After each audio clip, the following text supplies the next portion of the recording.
Hi, baby! So, mali pa karoon mo sa mga padala. May nagpadala nga ito. Shout out to Ma'am Jack. From Canada. Balik ako, ma'am.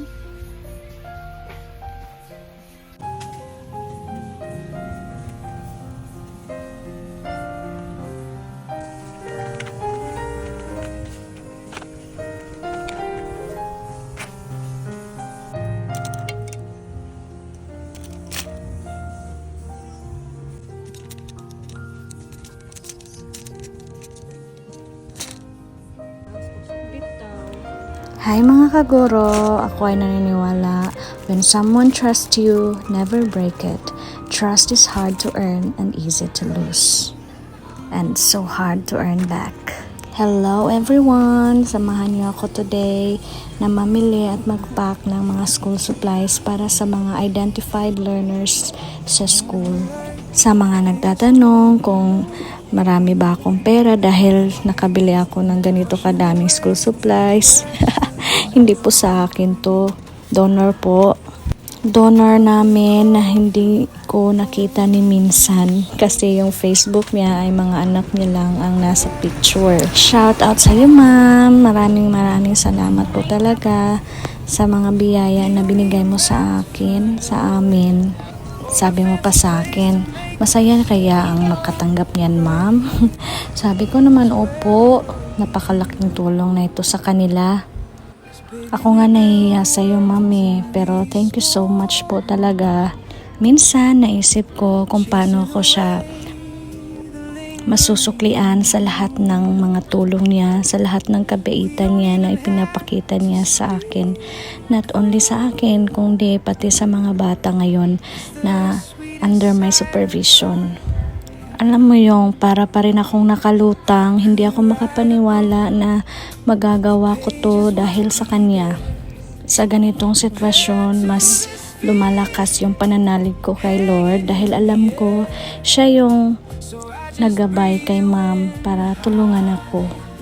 Tulungan ang mga batang nangangailangan at dahil dyan, sobrang saya-saya ng puso ko. Bilang sukli ko sa kabaitan niya, hindi ko sisirain ang trust niya sa akin.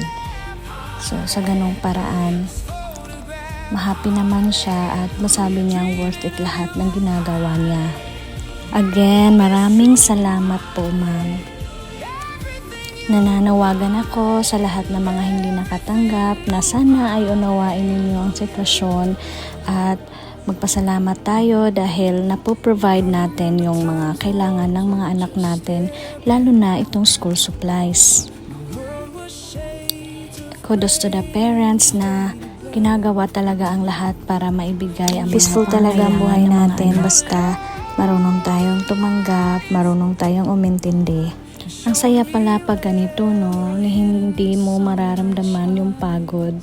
Sobrang excited, tapos habang nagpapak ka, iniisip mo ano kayang mafe-feel ng mga bata na makareceive nito, ano ang ma-feel ng mga magulang, lalo na yung super tight talaga sa budget. Ito ang isa sa pinangarap ko dahil dati alam niyo ba na isa rin ako sa batang walang gamit sa school. So ang ginawa ko ay manghihingi ako sa mga guro ng mga notebook na hindi na ginagamit or yung mga hindi na gagamitin ng ibang mga kaklase ko. Meron na ako, yung grade 5 ako, 2 lang yung notebook ko dahil wala talaga kaming maibili. So ayun, hindi alam ni mama. Kaya ako na lang naghanap ng paraan.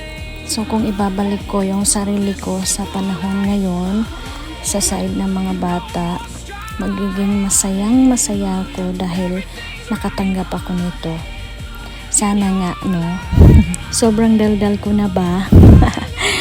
So yun na muna. Tapos na akong mag-pack at ready na dalhin sa school para sa Brigada Eskwela.